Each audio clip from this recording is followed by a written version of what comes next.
So apparently, a judge orders an Iowa teen trafficking victim to pay 150,000 in restitution to family of rapists she killed. So let me try to pull this up real quick.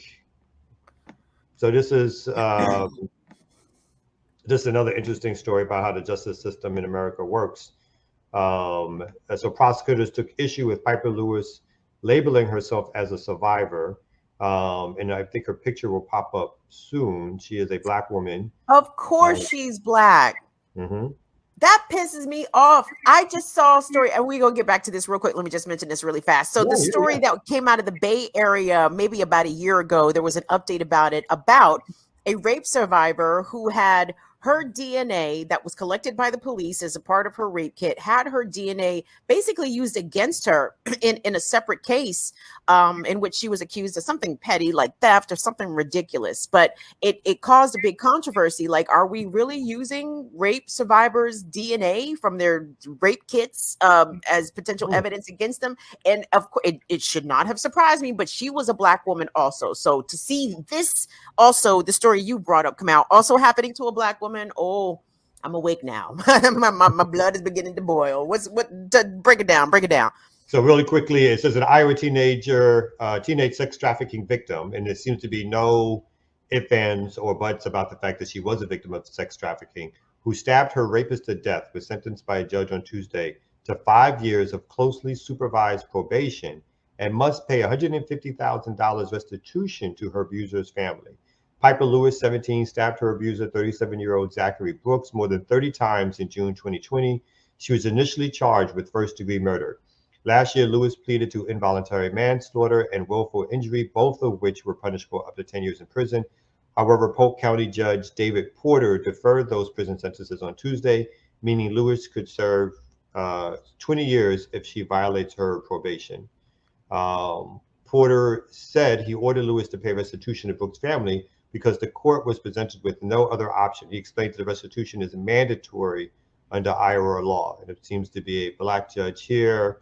Even if it is mandatory, he couldn't have ruled it 10,000, 5,000. You know what I'm saying? $150,000 restitution. Or say he's just not going to do it, and then let the appeals court deal with it. Do something that breaks the mold, that shows that if something is a bad law or inappropriately impact somebody, or do something to damage somebody more, and you realize that this law is not fair, doesn't work the way it was quote unquote intended to work, then do something. Don't just submit. And that's the problem, is that these folks submit. And then they say they honor people who, like, again, the Dr. Kings of the world, or people who get in good trouble. But it's like, you slide along. You don't go outside the parameters or the walls that have been built for you.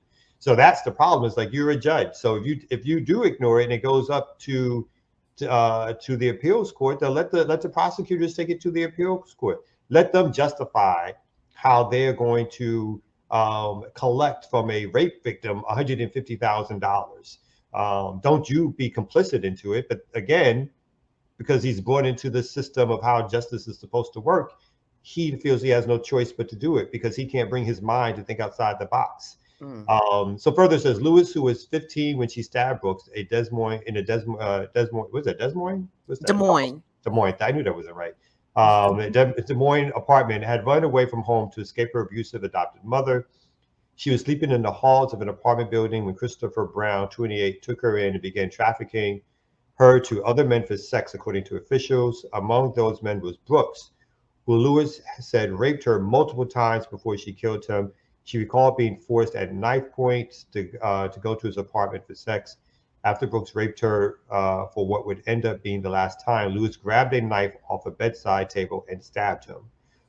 Neither police nor prosecutors dispute whether Lewis was trafficked and assaulted, but prosecutors allege that Brooks was not an immediate threat because she was asleep when he was stabbed. So apparently the prosecutors decided to charge her anyway. And again, that was a choice by the prosecutors. They did not have to charge her. They could have saw extenuating circumstances. Who's to say that she could have escaped if she just got up out of the bed and ran out, that he would not have woken up and grabbed her? So to put her in a position of in hindsight, deciding that she could have done something some other way, when this is somebody who's repeatedly raped, and was held at knife point by this person, is it just shows again just the uncaring and stupid nature of the system, when thinking outside the box could have easily said, and again, it's not even that hard to think outside the box, because the prosecutors are allowed over and over again to decide what they will prosecute and what they won't.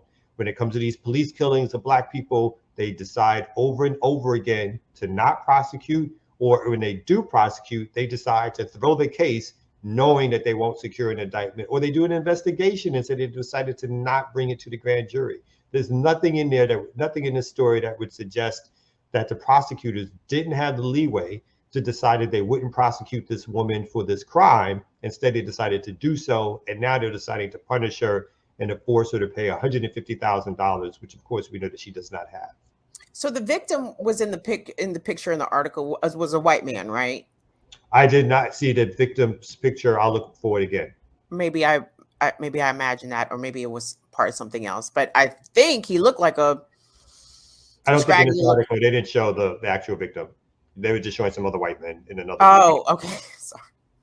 Well, I'm curious now. I am curious what the race of the victim was, because I mean, we know in America, Black people are not allowed to kill white people, regardless of the circumstances, regardless if you are in fear of your life, or if you've been traumatized or harmed or assaulted by this person. You know, the Constitution says that Blacks cannot kill whites constitutionally, right? Without some sort of strict punishment for these people. But even further than that, like, I mean, when you were describing this, Kamau, all I hear Marissa Alexander's name, the woman, was she in Florida, everybody, who was in an abusive domestic violence, relationship. And she didn't even shoot at her abuser. She let off in the air, and they was trying to give her 20 years.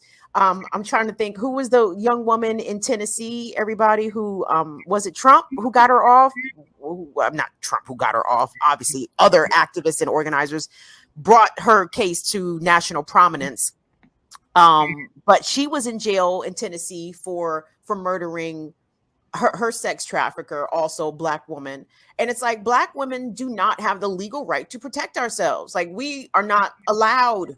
we're not allowed to use physical violence as a form of protection from the violence that we ourselves are experiencing, because if the law find out, they will charge you.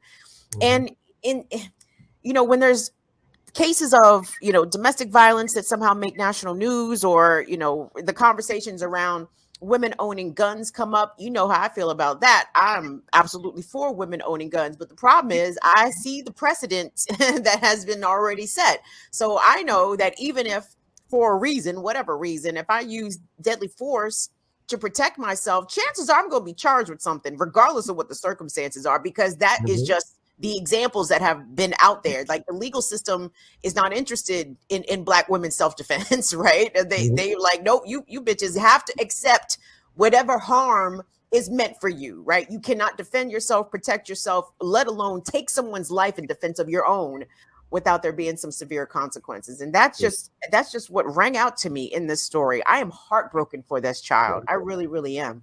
I think as a quick follow-up to the story, apparently there's a GoFundMe campaign which is trying to raise $150. I think it might have actually raised $150,000 for her. But the mere fact that you have to go to a GoFundMe campaign to raise money to give to the state so that she can pay off a fine is the most ridiculous thing in the world. Like, so again, it becomes this feel-good thing of like, oh, great. So people have given money to give to the state, right? That's where that money's going, and some of it may go to the quote unquote victims, the rapist family. I want to call them a victim, the rapist family. So you basically have to raise money from private citizens because the state has now fined you to give to the rapist family.